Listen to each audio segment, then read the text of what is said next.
Iran এমন একটা রাষ্ট্র যারা আমেরিকা ইসরায়েলকে গণায়ও ধরে না, আর আমগো দেশের গোলামরা যায় ওদের পায়ের কাছে পড়ে থাকে। ইরান আয়াতুল্লাহ আল খামিনির এমন দেশ, এমন লিডার যে কিনা ট্রাম্পের চোখে চোখ রেখা কথা বলে, আর আমগো ইনুস রিলোডের গোলাম।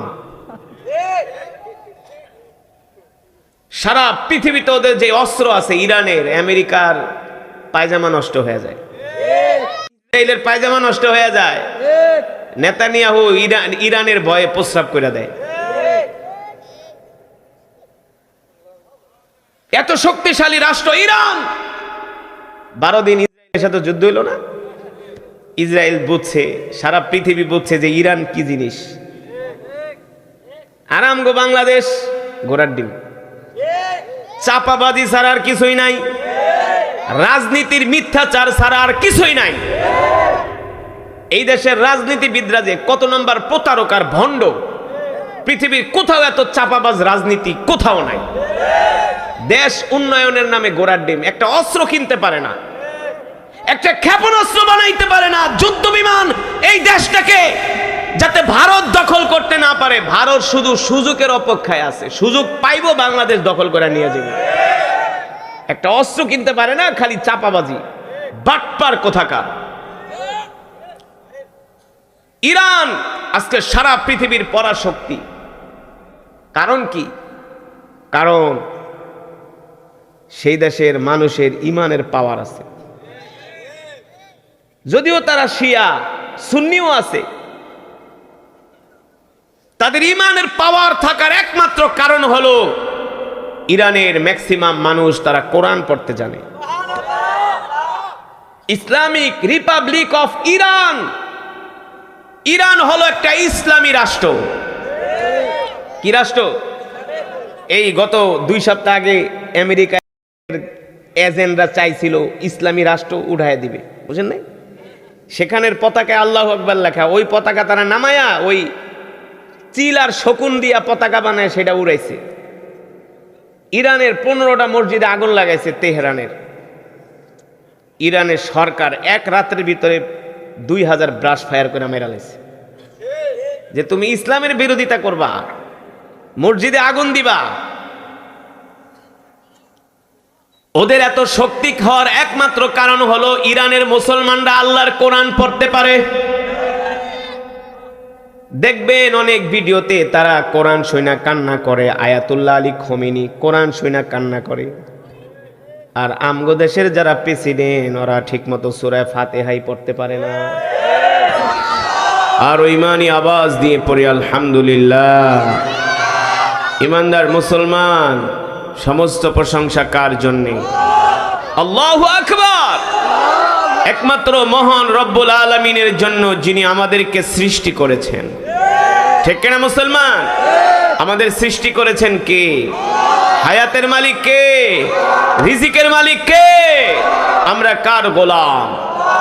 এক আল্লাহর গোলাম। ঠিক কিনা? আমরা কোনো নেতার গোলাম না, নেত্রীর গোলাম না। মুসলমান আমেরিকার গোলাম হতে পারে না, ভারতের দালাল হতে পারে না, দিল্লির গোলাম হতে পারে না, কাফের মুশরিক কখনো মুসলমানের বন্ধু হতে পারে না। পারে? পারে না। আমরা একমাত্র আল্লাহ তাআলার গোলাম। আল্লাহর গোলামেরা বসে বসে মহান রবের জবানের কালামের তেলাওয়াত শুনেছে। আসমানের নিচে জমিনের উপরে এর চাইতে আর উত্তম জিকির হতে পারে না। মুসলমান বলেন, আল্লাহর কোরআন কেমন লেগেছে? যাকে বলে হার্ট টাচ, হৃদয় ছুঁয়ে যায়। ঠিক না? কত সুন্দর পরিবেশ, কোনো শীতই নাই। শীত আছে? শীত আছে মিয়া? এই দেশের মুসলমান যে কত নাম্বার গরু খাওয়া মুসলমান, এটা অন্য দেশে না গেলে বুঝবেন না। কোনো ঠান্ডা নাই, অথচ এলাকার আশেপাশে যত মুসলমান আছে সব যদি আসে, এটা 3 প্যান্ডেলও জায়গা দেওয়া যাবে না। কথা কন? কিন্তু এখানে যদি 10টা মেয়ে আইনা একটা গানের অনুষ্ঠান করতো, দেখতেন 10 প্যান্ডেলও জায়গা দেওয়া যেত না। কতক্ষণ? সেই সন্ধ্যা থেকে স্টেজ প্যান্ডেল ভরে যেত। আফসোস, আফসোস মুসলমান, এই দুনিয়ার জমিনে যদি আল্লাহর কালাম এত সুন্দর হয়, জান্নাতে আল্লাহ তাআলা নিজে কোরআনুল কারীমের তেলাওয়াত করে শোনাবে। জান্নাতে পড়বেন আল্লাহ তাআলা, সুবহানাল্লাহ বলবেন না? আল্লাহু আকবার। রব্বে কারীমের সেই দিন জান্নাতে তেলাওয়াত শুনে চোখের পলকে 50,000 বছর কেটে যাবে। এবার বুঝেন, এই কণ্ঠের মালিক আল্লাহ তাআলা না? আল্লাহ তাআলা পয়গম্বর দাউদ আলাইহিস সালামকে যে কণ্ঠ দিয়েছেন, তিনি কণ্ঠ দিয়ে দেখুন জাবুর তেলাওয়াত করতেন। আকাশের উড়ন্ত পাখি উড়া বন্ধ করে জমিনে বসা যেত, সমুদ্রের মাছগুলো লাফিয়ে লাফিয়ে উঠে যেত, সমুদ্র থেকে জমিনে মাছ লাফিয়ে উঠে পয়গম্বর দাউদের জাবুর তেলাওয়াত শুনতো। তো কণ্ঠের মালিক আল্লাহ তাআলা মানুষকে এত সুন্দর কণ্ঠ দিছে, তো রবের কণ্ঠ কেমন হবে? সুবহানাল্লাহ। জান্নাতে আল্লাহ তাআলার জবানে কালাম শুনতে চান? কোরআন শুনতে চান? কে কে হাত উঠান। মাশাআল্লাহ, মাশাআল্লাহ বলেন আল্লাহ। আরো জোরে ডাক দিয়া বলেন আল্লাহ। আমাদের কবুল করে নেন, গুনাহগুলো মাফ করে দেন, শেষ মোনাজাত দিয়া যাওয়ার তৌফিক দেন। বলি আমিন। হাত নামা। শেষ মোনাজাত দিয়ে যাইবেন তো?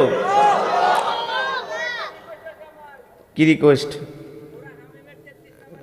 আচ্ছা ওই বোনে আগে বহেন না মিয়া, আগে শুরু করছি মিয়া, করতে দেন না। হ্যাঁ, অসুবিধা কি? আল্লাহ তাআলার প্রিয় বান্দারা, আল্লাহ তাআলা এই কোরআন নাজিল করেছেন কার উপরে? আল্লাহর উপরে। রংপুর যায় এক ওয়াজে কইছিলাম আল্লাহ কোরআন নাজিল করছে কার উপরে? কয় আল্লাহর উপরে। আমি তুই এদিকে আয়, তোরে কতক্ষণ পিটায় লই, শিখোস নাই কেন? কি ভাই, আল্লাহ তাআলা কোরআন নাজিল করেছেন বিশ্ব নবীর উপরে। এতটুকুন জ্ঞান অনেক মুসলমানের শিখে নাই। এই ওয়াজ মাহফিল কেন আয়োজন করা হয়? বাংলাদেশে এত মাহফিল কেন আয়োজন করা হয় বলেন? শুধু আপনাদেরকে কোরআন শিখানোর জন্য, দিন শিখানোর জন্য, ঠিক না? কিন্তু কপাল পোড়ারা তারপরও আসে না, দোকানে বসে বসে বিড়ি টানে। আরে বিড়ি তো সারা জীবনই টানবি, বাথরুমে যায় তো বিড়ি টানোস। এটা আসো কোরআনের মাহফিলে। রং চা খাইতে খাইতে জীবনটার পুরো তেজপাতা করে ফেলাইছে। এই মজা কি পাবা কোরআনের মাহফিলে না আসলে? ঠিক না? ওই জান্নাতে আল্লাহ তাআলার জবানে কারা কোরআনুল কারীমের তেলাওয়াত শুনতে পারবে? যারা দুনিয়ার জমিনে আল্লাহ তাআলার কোরআনের তেলাওয়াত করে, ঠিক না?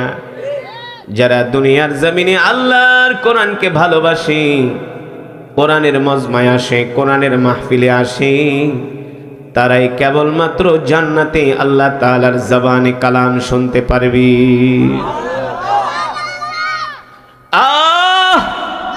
আল্লাহর নবী বলেন সেই দিন আল্লাহ তাআলা জান্নাতীদের সামনে আল্লাহ তাআলার সমস্ত নূরের পর্দা উঠায় দিবে। চিন্তা করছেন নাকি? আল্লাহ তাআলা সেই দিন ঘোষণা দিবেন, সালামুন কওলাম মির রাব্বির রহিম। এই জান্নাতীরা, আজকে তোমাদের রবের পক্ষ থেকে তোমাদের জন্য সালাম। সুবহানাল্লাহ বলবেন না? তোমাদের রবের পক্ষ থেকে তোমাদের জন্য সালাম। আজকে আমরা বাংলাদেশের মুসলমানরা কোরআন শুনতে চাই না, কোরআনের মজমায় আসতে চাই না, অথচ মুসলমান এখানে কোরআনের তেলাওয়াত হয়েছে। আমি আল্লাহ তাআলার কোরআন পড়েছি, আপনারা শুনেছেন। আল্লাহ তাআলা কোরআনুল কারীমের মধ্যে বলেন, وَإِذَا قُرِئَ الْقُرْآنُ فَاسْتَمِعُوا لَهُ وَأَنصِتُوا لَعَلَّكُمْ تُرْحَمُونَ।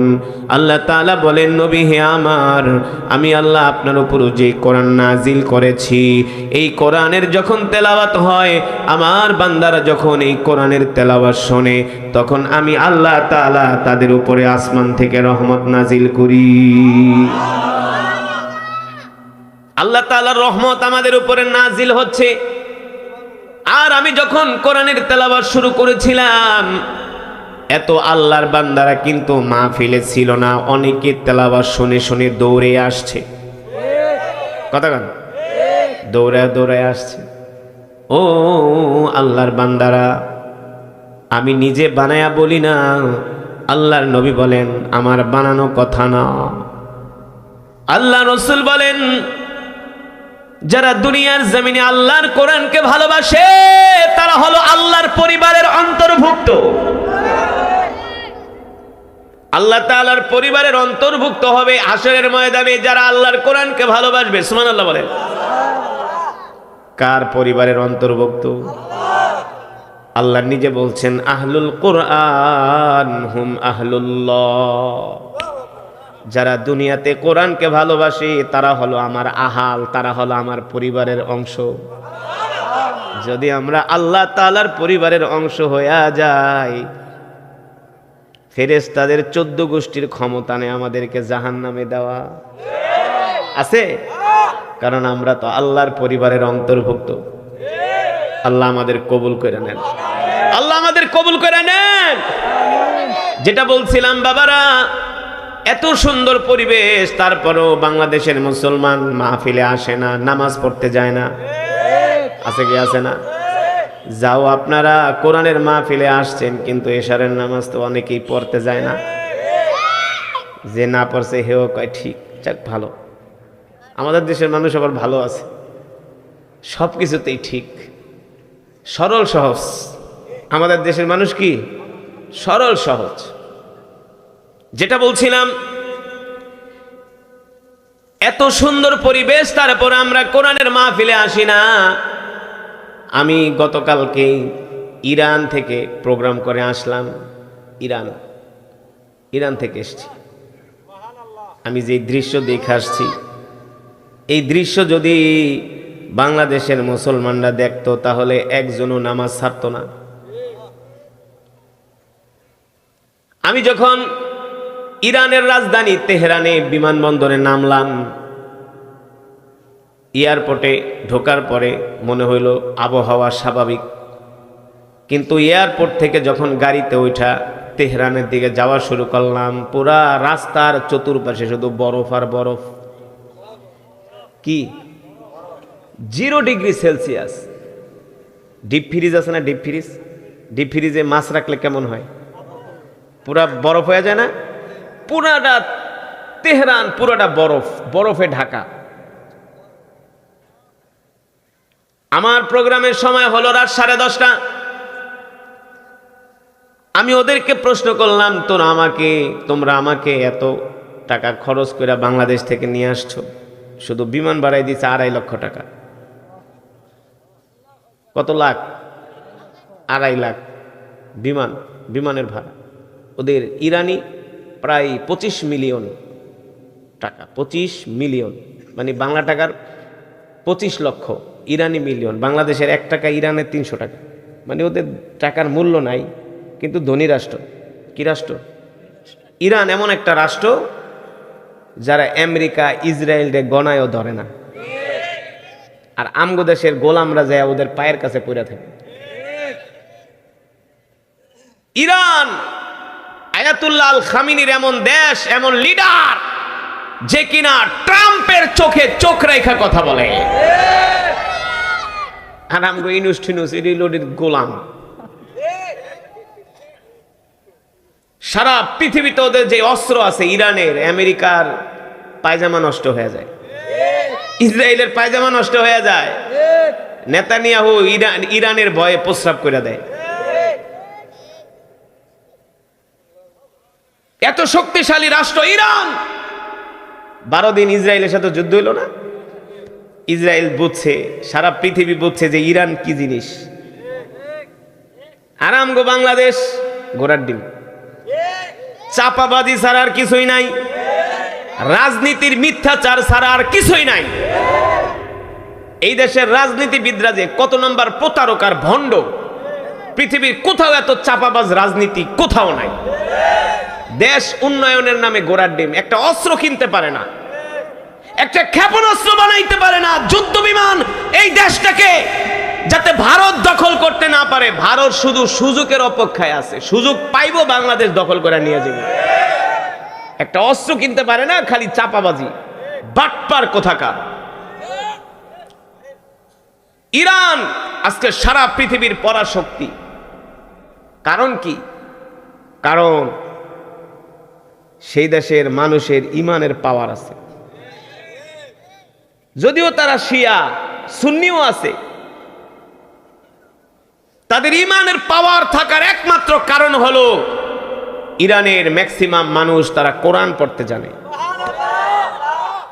Islamic Republic of Iran, Iran হলো একটা ইসলামী রাষ্ট্র। কি রাষ্ট্র? এই গত 2 সপ্তাহ আগে আমেরিকা ইসরায়েলের এজেন্টরা চাইছিল ইসলামী রাষ্ট্র উঠায় দিবে, বুঝেন নাই? সেখানের পতাকায় আল্লাহু আকবার লেখা, ওই পতাকা তারা নামায়া ওই চিল আর শকুন দিয়া পতাকা বানায় সেটা উড়াইছে। ইরানের 15টা মসজিদে আগুন লাগাইছে তেহরানের। ইরানের সরকার এক রাতের ভিতরে 2000 ব্রাশ ফায়ার করে মেরা লাইছে। যে তুমি ইসলামের বিরোধিতা করবা, মসজিদে আগুন দিবা। ওদের এত শক্তি হওয়ার একমাত্র কারণ হলো ইরানের মুসলমানরা আল্লাহর কোরআন পড়তে পারে। দেখবেন অনেক ভিডিওতে তারা কোরআন শুনা কান্না করে। আয়াতুল্লাহ আলী খোমেনি কোরআন শুনা কান্না করে। আর আমগো দেশের যারা প্রেসিডেন্ট ওরা ঠিক মতো সূরা ফাতিহাই পড়তে পারে না। এই কারণে সবগুলা চোর, দিন নাই ধর্ম নাই, ঠিক কিনা? তারপরেও মাশাআল্লাহ দেখতেছি তারেক রহমান নামাজ টামাজ পড়ে, দেখলাম মাশাআল্লাহ ভালো। দেখলাম নামাজ কালাম পড়ছেন, নামাজ কালাম পড়ছেন দেখলাম বিবারিয়ার এক সমাবেশে। ভালো, এটা বাংলাদেশের রাজনীতিতে একটা ইতিবাচক, ঠিক না? সব নেতারা তো মিটিং করতে খালি বিড়িটা নেয় না, কি ভাবলো সিগারেট খায়, মনে হয় আর বাপের টাকা দিয়া খায়। এগুলো সব জনগণের পয়সা, সব গার্মেন্টস শ্রমিকদের পয়সা, প্রবাসীদের পয়সা, এদেশের কৃষকদের পয়সা। ওই চোরেরা হাজার হাজার কোটি টাকা চুরি করে বিদেশে যায় পালায় আছে। ওই টাকা চুরি না করে যদি ওরা অস্ত্র কিনতো, আজকে ভারত কথায় কথায় আমাদের হুমকি দিতে পারতো না। মিয়া বুঝতেছেন না? আজকে গাজার কেন এই অবস্থা? গাজার অস্ত্র না, এই কারণে ইসরায়েল গাজা দখল করতে পারছে। অস্ত্র থাকলে পারতো না। 2 দিন পর পর ভারত হুমকি দেয় বাংলাদেশ দখল করব। কই পাকিস্তানের কাছে গেলে দি পুরা মুদির ধুতি খুলে যায়। হ্যাঁ, পাকিস্তানে তো বাপ বাপ কয়, পাকিস্তানের মারে একটা, পাক্কারা মারে 3টা। এই চাপাবাজি নিয়ে পৃথিবীতে চলা যায় না। পৃথিবীতে চলতে হলে কোমর সোজা করে চলতে হয়। যেটা বলছিলাম, আমি ওদেরকে জিজ্ঞেস করলাম, তোমরা আমাকে এত টাকা খরচ করে তোমাদের এই দেশে প্রোগ্রামে আনলা, পুরা তেহরানে বরফ, একে তো বৃষ্টি, একে তো শীত, আবার দ্বিতীয়তে বরফের বৃষ্টি হচ্ছে, বরফ। আসরের পরে মনে হয় যে পুরা বরফের মতো, বৃষ্টির মতো বরফ পড়তেছে। আমি বলি এটা আবার কোন দেশ? 1 মিনিট বাইরে দাঁড়ানো যায় না, পুরা শরীর শীতে, পুরা শরীর একেবারে কাঠ হয়ে যায়, শুকায়া যায়, হাড্ডিগুলো শক্ত হয়ে যায়, চামড়াগুলো শক্ত হয়ে যায়, এত ঠান্ডা। আমি বললাম, তোমরা আমাকে তোমাদের দেশে আনলা, এই প্রোগ্রামে কি মানুষজন আসবে কিনা শীতের ভিতরে? একজন ইরানিয়ান আমাকে বলে, তুমি আমার সাথে চলো, গেলেই দেখবা। বিশ্বাস করেন, তেহরান থেকে প্রায় 70 কিলোমিটার দূরে আমাকে গাড়ি দিয়া নিয়ে গেল। আমি যখন রাস্তা দিয়া যাওয়া শুরু করলাম, দেখলাম এমন অবস্থা, জীবনেও কোনোদিন আমরা এমন বরফ দেখি নাই। যেই এরিয়াতে আমার প্রোগ্রাম ছিল, এই যে দেখেন বরফ কারে বলে, কত প্রকার, কি কি দেখছেন? বরফ কি বরফ না? এই বরফ যদি বাংলাদেশে পড়তো, আপনাকে পিটাইও আনন্দ দিত না? আইতেন? বিরিয়ানির পোটলা দিয়ে আইতেন না, কিন্তু বাবা বিরিয়ানি বাসায় দিয়ে যা, খাতার ভিতরে বসে খাই কম্বলের ভিতরে। দেখাই দিলাম আপনাদেরকে। কিন্তু আমি যেখানে প্রোগ্রামে গেলাম, বিশ্বাস করেন, প্রোগ্রামে ঢোকার পরে আমার পুরা ধারণাই পাল্টে গেল। দেখলাম হাজার হাজার ইরানিয়ানরা তারা তাদের ছোট ছোট বাচ্চাদেরকে বোরকা পরায়া, শীতের কাপড় পরায়া তাদেরকে কোরআনের মাহফিলে নিয়ে আসছে।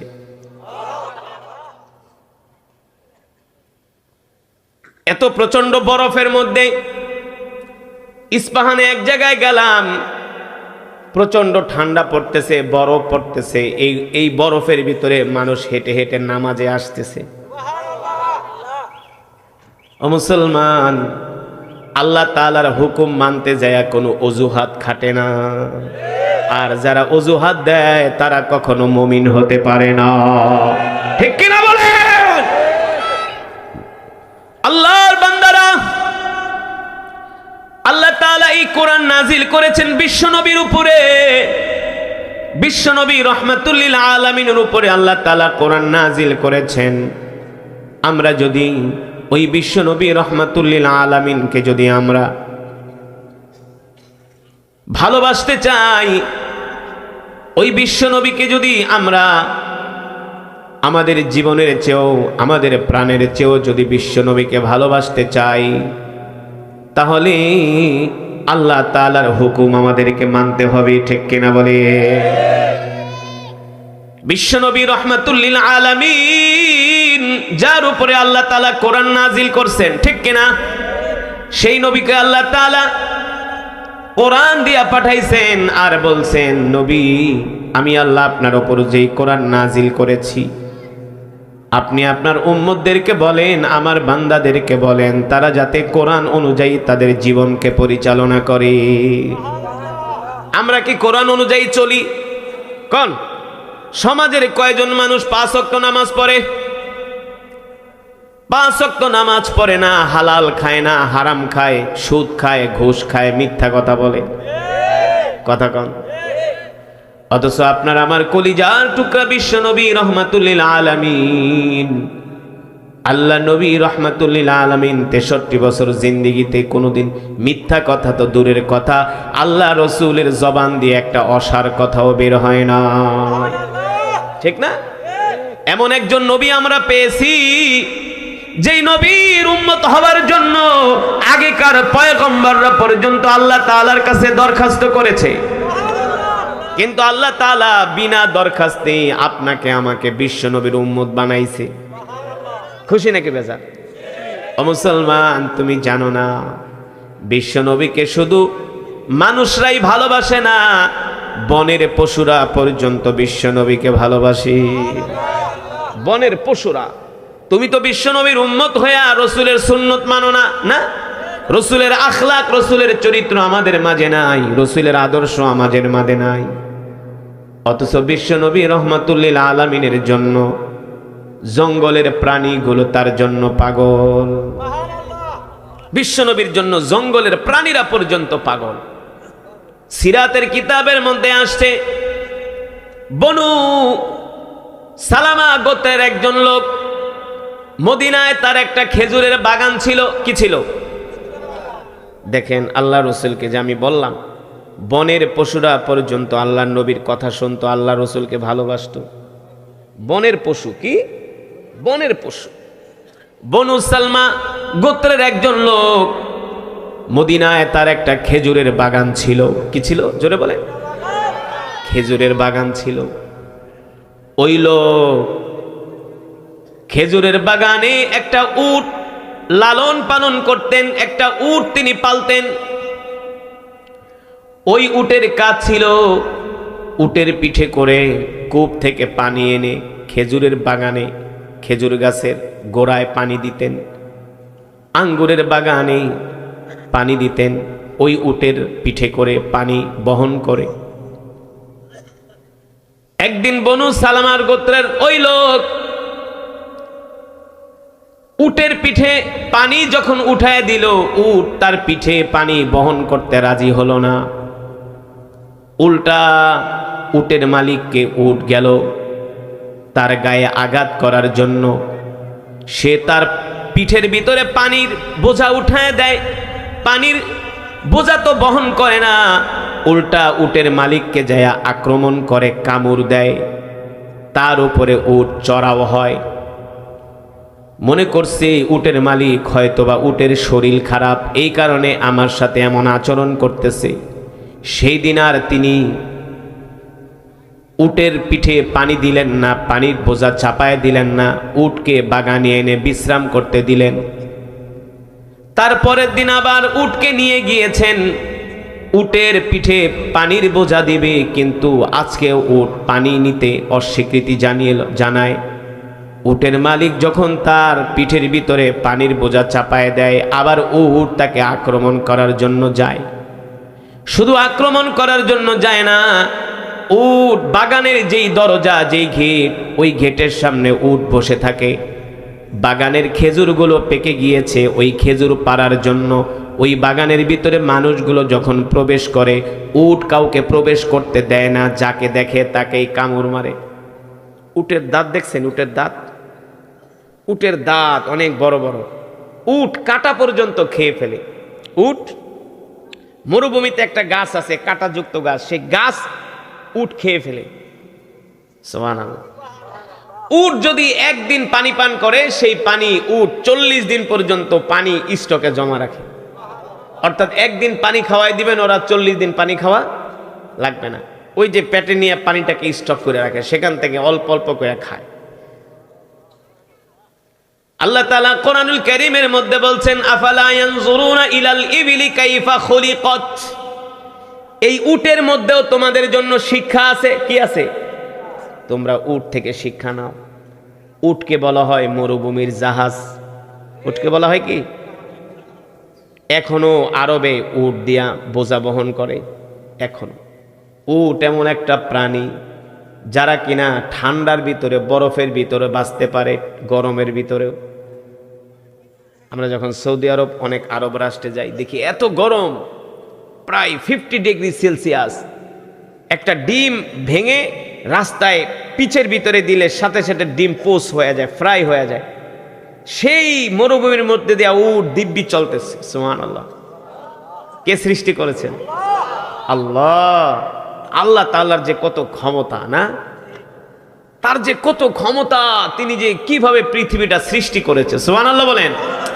এগুলো এ কারণেই আল্লাহ তাআলা কি বলছেন, কুল সিরু ফিল আরদ, তোমরা আমার জমিন ভ্রমণ করো। আমার জমিন কি করো? ভ্রমণ করো।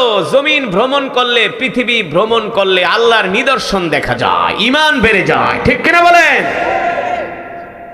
এবার ওই উটের মালিক বাগানে ঢোকে, উট বাগানে ঢুকতে দেয় না। খেজুর পেকে গেছে, খেজুর পারবে, বাগানে ঢুকতে পারে না। অনেক মানুষ এইসব বাগানে ঢোকার চেষ্টা করে, উট কারো কথা শোনে না, যারে পারে তাকে কামড় দিতে আসে। উটের মালিক বেচারা নিরুপায় হয়ে কি করবে, কি করবে, কোনো কুল কিনারা পায় না, কোনো বুদ্ধি পরামর্শ, কি করবে সে কোনো ডিসিশন নিতে পারে না, কিভাবে তার খেজুরগুলো পারবে, কারণ খেজুর পেকে গিয়েছে। এখন যদি খেজুর না পারে, তাহলে আর কিছুদিন পরে খেজুরের ন্যায্য মূল্য পাওয়া যাবে না। উটের মালিক টেনশনে পড়ে গেলেন। মদিনার একজন সাহাবী বলল, শোনো, তুমি যেই বিপদে পড়ছো, এই বিপদ থেকে তোমাকে আল্লাহ রসুল ছাড়া আর কেউ সাহায্য করতে পারবে না। একমাত্র আল্লাহ নবী পারবে তোমাকে এই সময় তোমাকে হেল্প করতে। আল্লাহ নবী পারবে তোমাকে এই সময়, এই সিচুয়েশন থেকে তোমাকে উঠাতে। তুমি একটা কাজ করো, আল্লাহ নবী মুহাম্মদ সাল্লাল্লাহু আলাইহি সাল্লামের কাছে যাও, যে এই ঘটনাটা খুলে বলো। এবার বনু সালমা গোত্রের ওই উটের মালিক আল্লাহ রসুলের কাছে আসলেন মসজিদে নববীতে।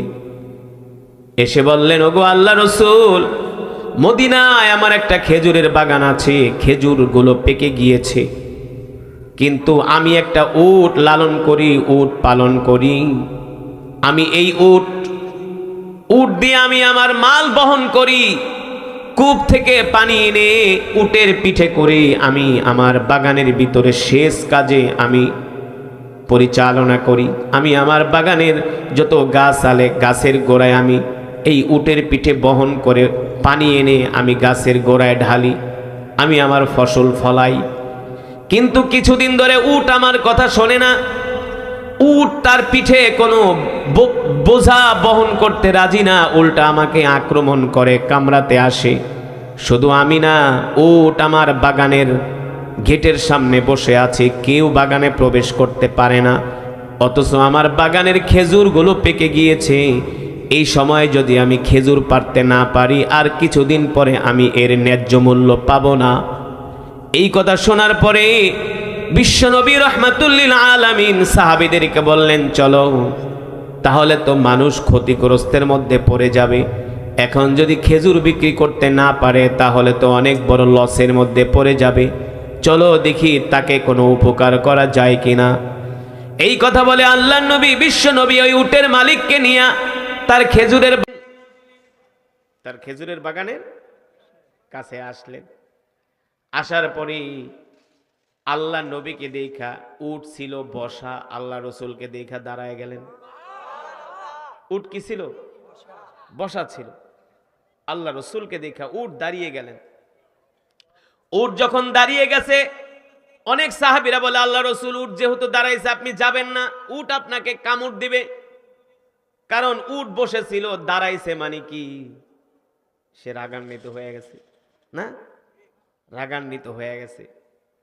আল্লাহ রসুল বলে, তোমরা চিন্তা করো না, উট আমাকে কামড় দিবে তো দূরের কথা, উট আমার সামনেও আসবে না। সুবহানাল্লাহ বলবেন। কেন আসবে না? আল্লাহর নবী শুধু মানুষের নবী না, তিনি হলেন উটেরও নবী। ঠিক না? আল্লাহ তাআলা কোরআনুল কারীমে সে কথাই বলছেন, ওয়ামা আরসালনাকা ইল্লা রাহমাতাল লিল আলামিন। সুবহানাল্লাহ। আল্লাহ রাব্বুল আলামিন বলেন, নবী হে আমার, আমি আল্লাহ শুধু আপনাকে কোন গোত্রের, কোন বংশের, কোন দেশের নবী কইরা পাঠাই নাই, আপনি হলেন কুল কায়নাতের নবী। সুবহানাল্লাহ বলেন। আপনি শুধু মানুষের নবী না, আপনি গাছের নবী, মাছের নবী। ওই আফ্রিকার গহীন জঙ্গলে যত হিংস্র প্রাণী আছে, যত বন জঙ্গলে যত প্রাণী আছে, জলজ প্রাণী, প্রত্যেকটা প্রাণীর নবী করে আমি আল্লাহ আপনাকে দুনিয়াতে পাঠিয়েছি। আপনার কথা যেমন মানুষ শোনে, জঙ্গলের প্রাণীগুলো আপনার কথা শুনবে। সুবহানাল্লাহ বলেন। এবার আল্লাহ রসুল বিশ্ব নবী রহমাতুল্লিল আলামিন, উট যখন দাঁড়িয়ে গেছে, আল্লাহ রসুল হাঁটতে হাঁটতে উটের সামনে যাচ্ছেন। সাহাবীরা বললেন, ওগো আল্লাহ রসুল, উটের কাছে যাবেন না, উট আপনাকে কামড় দিবে, আক্রমণ করবে। আল্লাহ রসুল বললেন, সাহাবীরা তোমরা চিন্তা করো না, উট আমার সাথে খারাপ আচরণ করবে না, উট আমার উপর চড়াও হবে না। এই কথা বলে বিশ্বনবী রাহমাতুল্লিল আলামিন হাঁটতে হাঁটতে উটের কাছে গেলেন। উটের কাছে যাওয়ার পরে আল্লাহ রসুল দাঁড়িয়ে রইলেন। উট দূর থেকে দৌড়ায়া এসে আল্লাহ রসুলের পায়ের কাছে তার মাথাটা ঝুঁকিয়ে দিলেন। উট আল্লাহ রসুলের পায়ের কাছে এসে তার মাথাটা ঝুঁকিয়ে দিলেন।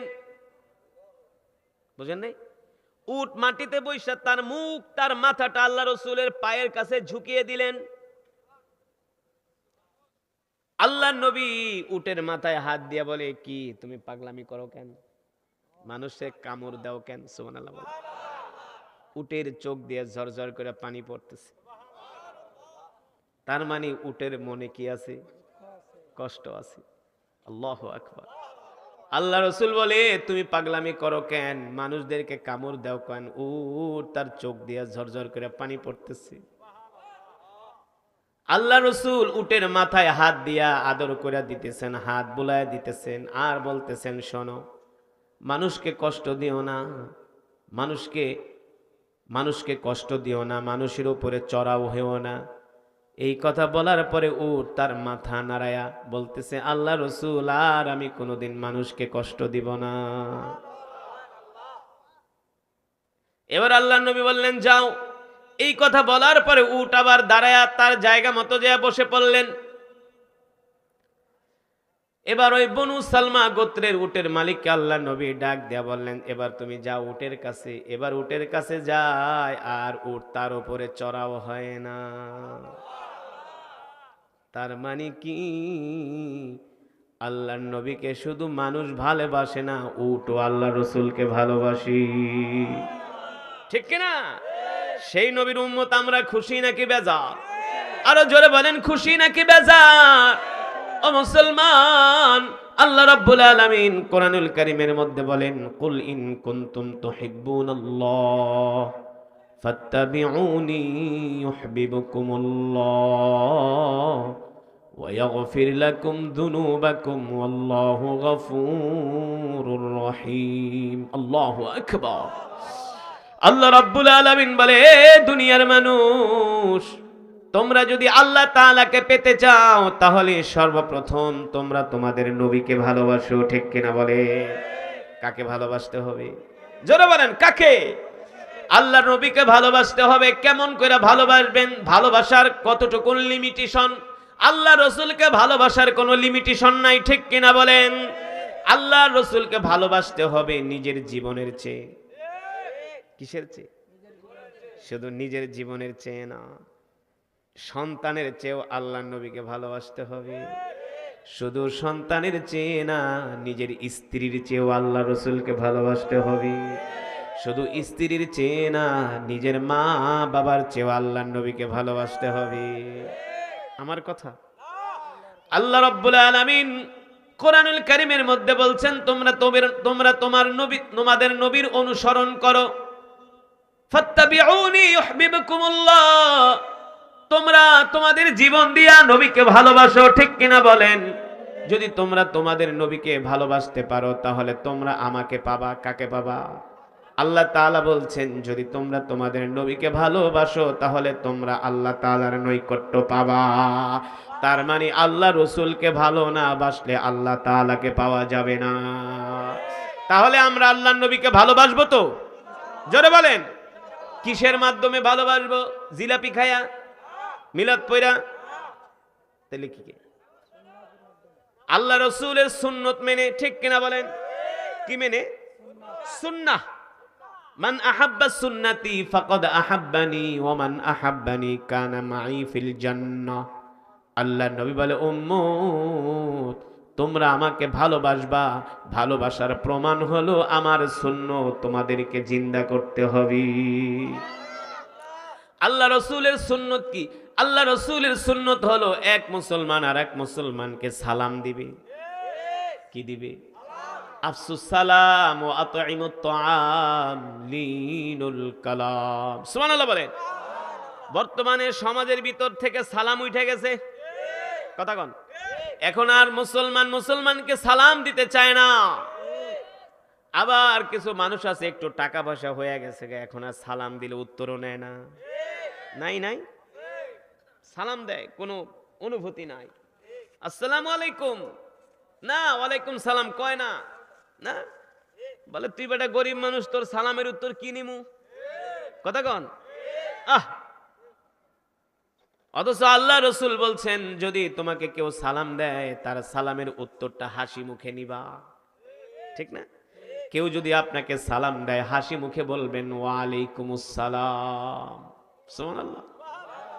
সালাম আল্লাহ রসুলের এমন একটা সুন্নত, একমাত্র এই সালাম দিয়াই এই জমিনে শান্তি প্রতিষ্ঠা করা যায়। যায় কি যায় না? সালাম দিলে অন্তরের অহংকার দূর হয়ে যায়। অহংকারীরা কখনো সালাম দেয় না? দেয়। অহংকারীরা সালাম দিতে চায় না। তারা সম্পদের অহংকার করে, ক্ষমতার বড়াই দেখায়, সালাম দেয় না, সালাম নেয়ও না, ঠিক কিনা বলেন? অহংকার করো না, অহংকারী আল্লাহর জান্নাতে যাবে না, ঠিক কিনা? আপনার শত্রুকেও যদি আপনি একদিন, 2 দিন, 3 দিন সালাম দেন, 10 দিন সালাম দেওয়ার পরে শত্রু বন্ধুতে পরিণত হয়ে যায়। হয় কি হয় না? আমি বিদেশে গেছি মালয়েশিয়াতে প্রোগ্রাম করতে, এক যুবকের বাড়ি মাদারীপুর। কয় হুজুর দুঃখের কথা আপনারে কি কমু, আমার কপাল পুইরা গেছে। কি কয়? ওই বেটা তোর কপাল কই পড়ছে, কপাল তো ঠিক আছে। কয় না হুজুর আমার কপাল পুইরা গেছে, হুজুর আমার জীবন তেজপাত হয়ে গেছে। আমি কি হয়েছে? কয় হুজুর আমার বউ আমার কথা শোনে না, আমার বউ আমার কথা শোনে না হুজুর। 18 ঘন্টা ডিউটি করে পয়সা কামাই, টাকা পাঠাই, বউ ভালো ব্যবহার। আমি কি কারণ কি? কেন তোমার স্ত্রী তোমার কথা শোনে না বলো? তুমি তোমার স্ত্রীর সাথে কেমন ব্যবহার করো? তারে ফোন দিয়া কি কোনোদিন সালাম দিছো? আগে ফোন দিয়া কি করবা? আসসালামু আলাইকুম বেগম সাহেবা, আপনি কেমন আছেন? এমন একটা সুন্দর আচরণ যদি স্ত্রীর সাথে করে, তুমি মিয়া স্বর্ণে চেন দিলে যেই খুশি হইব তার চাইতে কথায় তুমি তার মন জয় করে ফেলতে পারবা, ঠিক না? তুমি স্ত্রীর ফোন দিয়া কেমন আছোস, ফোন ধরস না কা, কোথায় যাস, ভাত ফুটাইছস কে, জাল বেশি দিছস কেন, লবণ কম দিছস কেন? তোমার স্ত্রী মনে মনে জাল তো দিছি, তোর একটু পরে এমন জাল খাওয়ামো পুরো একদম ডাইরেক্ট করে ফেলামো। হ্যাঁ, ঘরের দরজায় এসা খোল, দরজা খোল, ধমক, কই যাস? এটা আল্লাহ রসুলের সুন্নাহ না, ঠিক কিনা বলেন? ঘরের দরজায় এসে আল্লাহ রসুল বলছেন প্রথম সালাম দিবা কয়বার? আসসালামু আলাইকুম, সালামু আলাইকুম, না কাশি দাও। ঘরের দরজায় এসে আঘাত করবা না। কিছু মানুষ আছে ঘরের দুয়ারে যায়, একবার না খুললে 2 বার লাথি মারা শুরু করে। আরে বোকা, সে তো বাথরুমেও থাকতে পারে, কোনো জরুরি কাজেও। এই কারণে একবার সালাম দিয়া দরজা নক কইরা দাঁড়াও। ইসলাম কত সুন্দর না? দাঁড়িয়ে অপেক্ষা করো, ওয়েট করো, দেখো সে আসে কিনা। 1 মিনিট অপেক্ষা করার পরে যদি আবার না খোলে আবার সালাম দাও, আবার নক করো, ঠিক কিনা? আমি ওই যুবককে বললাম, শোনো, ফোন করে স্ত্রীর ধমক দিবা না, ফোন করে আগে সালাম দিবা। কি দিবা? সালাম দাও। যাও তুমি তোমার স্ত্রীর সাথে এইভাবে সুন্দর করে আচরণ করো, আর নরম ভাষায় কথা বলবা, কোমল ভাষায় কথা বলবা, স্ত্রীকে ধমক দিবা। ঠিক আমি আবার তার পরের বছর ওয়াজ মাহফিলে গেছি, যায় তার সাথে আমার কুয়ালালামপুর দেখা। আমি বললাম, এবার বলো তোমার দাম্পত্য জীবন কেমন চলতেছে? কয় হুজুর বিশ্বাস করেন, আমি আমার স্ত্রীরে কয়দিন সালাম দেওয়ার পরে আমার স্ত্রী কয় তুমি মানুষ নাকি ফেরেশতা? তুমি এত ভালো কই থেকে হইলা? এত ভালো কই থেকে হলা? আছে না কিছু মানুষের ব্যবহার ভালো না, কর্কশ আচরণ না, কথায় কথায় গালি দেয়, কি করে যাতে অজাতে গালি দেয়, আছে না? ফ্যামিলির মানুষের সাথে ভালো আচরণ করে না। আল্লাহ রসুল বলে না না না, লিনুল কালাম, এক মুসলমান আর এক মুসলমানের সাথে নরম ভাষায় কথা বলো, মানুষদেরকে ধমক দিও না, মানুষদেরকে কষ্ট দিও না। আল্লাহ রসুলের সুন্নাহ, এই সুন্নত গুলো যদি আমরা সমাজে প্রতিষ্ঠা করি, সমাজে শান্তি আসবে কি আসবে না? এখন তো আমরা এক মুসলমান আর এক মুসলমানের সাথে নরম ভাষায় কথা বলা তো দূরের কথা, এক কথায় 2 কথায় ঝগড়া লেগে যায়, বাঁশ দিয়া বাড়ি দেয় না, দাও নিয়ে আহে কোবাইতে, একবারে কল্লা ফালায় দেমু। না না না, সিবাবুল মুসলিমি ফুসুকুন ওয়া কিতালুহু কুফরুন। আল্লাহ রসুল বলছেন কোন মুসলমানকে গালি দেওয়া ফাসিকি, আর কোন মুসলমানকে মুসলমান হত্যা করা কুফরি, ঠিক কিনা বলে? এবার আপনাদেরকে বললাম, আল্লাহ রসুলের এই সুন্নত গুলো যদি আমরা মানি, সমাজে শান্তি আসবে কি আসবে না? আসবে না? এই যে দেখেন, বাংলাদেশের মানুষ এমনি সালাম দেয় না দেয়, নেতারা সালাম দিতে পারে না পারে, কিন্তু বাংলাদেশের সালামের একটা মৌসুম আছে। হ্যাঁ, এই তো মাশাআল্লাহ, সালামের কি আছে? ওই সময় কাডার আকাডা নাই, কাডার যারে পায় ওরে সালাম দেয়। কারণ কি? ইয়ে হাল তেরা জাল হে, মকসুদ তেরা মাল হে, কে আজীব তেরা চাল হে, ঠিক কিনা বলেন? জানে একমার সালাম দিতে, সালাম দিয়া কোন রকম ক্ষমতা পাইলেই তো মাল আর মাল, এই কারণে যারে পায় তারে কি করে? না না না, শুধু নির্বাচন আসলে সালাম না, বছরের প্রতিটা দিন মুসলমানদের সালাম দিতে হবে। কথা বলছি, বাস্তব না অবাস্তব? বাস্তব না অবাস্তব? আমরা সালাম দিব তো, ছোট বড়কে সালাম দিব, বড় ছোটকে সালাম দিব, ধনী গরিবকে সালাম দিব, গরিব ধনীকে সালাম দিব, অফিসের বস তার কর্মচারীকে সালাম দিবে, কর্মচারী তার বসকে সালাম দিবে। কার সুন্নাহ? আল্লাহ রাসূলের সুন্নাহ। এই সুন্নাহ যদি আমরা মানি, আমাদের সমাজে শান্তি আসবে আসবে ইনশাআল্লাহ। বিশ্বাস করেন, পৃথিবীর কোন আইন দিয়া সমাজে শান্তি প্রতিষ্ঠা করা যাবে না। এই সমাজ থেকে মারামারি, কাটাকাটি, হানাহানি, হিংসা বিদ্বেষ দূর করা যাবে না একমাত্র আল্লাহ রাসূলের সুন্নাত ছাড়া, আল্লাহ রাসূলের আদর্শ ছাড়া। ঠিক কিনা বলেন? কথা সঠিক নাকি ব্যাঠিক? সঠিক। এই যে স্বাধীনতার 50 বছরে পারছে শান্তি প্রতিষ্ঠা করতে? চুরি, ডাকাতি, দুর্নীতি, ঘুষ, সন্ত্রাস কোনো কিছুই বন্ধ হয় না, হয় নাই। কিন্তু আল্লাহর জমিনে যদি আল্লাহর কোরআনের আইন বাস্তবায়ন করেন, আল্লাহ রাসূলের সুন্নাহ মানেন, দেখবেন সমাজে শান্তি চলে আসবে। তো রাজি আছেন আল্লাহ রাসূলের সুন্নাতগুলো মানবেন? রাজি আছেন ইনশাআল্লাহ? কে কে রাজি আছেন হাত উঠে আল্লাহকে দেখান। নারায়ে তাকবীর, নারায়ে তাকবীর। আল্লাহ আমাদের কবুল করেন। হাত নামান। মাশাআল্লাহ, মাশাআল্লাহ, মাশাআল্লাহ। আমরা আল্লাহ রাসূলের সুন্নাতগুলো মানব। তাহলে আজকের মাহফিলে এসে আপনারা খুশি নাকি বেজার? আপনাদেরকে আমরা আর কষ্ট দিব না, তবে মোনাজাত না দিয়া কেউ উঠবেন না। উঠবেন না তো? আদ-দুআউ হুয়াল ইবাদাহ। দোয়াটা হলো ইবাদত। দোয়াটা হলো কি? ইবাদত, অনেক বড় ইবাদত। শোনেন, একটা কথা বলি, একটু কান খাড়া করে শোনেন। যেই জায়গায় দোয়া দেখবেন, দোয়া খাওয়া ছাইরা দিবেন, দোয়া ছাড়বেন না। কারণ দোয়া যদি কবুল হয়ে যায়, আল্লাহ জান্নাত দিয়া দিবে। সুবহানাল্লাহ। জান্নাতে যেতে বলে আর কোনো চিন্তা আছে? এই কারণে সব ছেড়ে দিব, মাগার দোয়া ইনশাআল্লাহ। আল্লাহ তাআলা আমাদের কবুল করুন, বলি আমিন।